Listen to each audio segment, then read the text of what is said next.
This is what's left of this delivery truck after it was torched and abandoned in the Savannah area of San Juan. It was discovered sometime around 7 on Thursday morning off the feeder road to Farm 4. Inside, police discovered the charred remains of 2 persons, burnt beyond recognition. The identities are not yet known. What we do know about this case is that the truck belongs to Salvador W. Habet, a hardware store in Belize City. When the truck left its base on Monday morning, the driver was 33-year-old salesman Pablo Sosa. Authorities are stumped. They have little details to go with to determine what happened. Commissioner of Police Chester Williams says that they're treating it as a homicide, although they've been unable to determine the cause of death. We know little at this time, and yesterday the post-mortem was conducted, and the cause of death was undetermined. As to whether or not we're treating it as a homicide, yes, we are treating it as a homicide. We are investigating to see if there is any person or persons who may be culpable in that particular incident. On Thursday, when we spoke with Sosa's family, they said that they strongly believe that he's one of the bodies inside the truck. The last time they saw him and spoke with him was on Monday morning. He made a stop at his family home in Pomona, where he told them that he was heading to do deliveries in the San Juan Independence area. Sosa was traveling alone at the time. The family shared that they've been unable to reach him ever since on his cell phone. Today, Commissioner Williams shares what the investigation has uncovered so far. The investigation revealed that the last time one of the individuals was seen alive was the night before, and he was drinking. Right.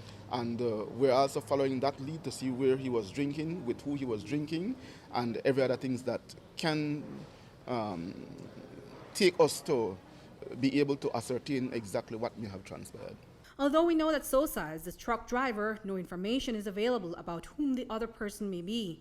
Authorities say that they cannot say that Sosa is one of the persons who perished inside because they don't have the DNA evidence to support this.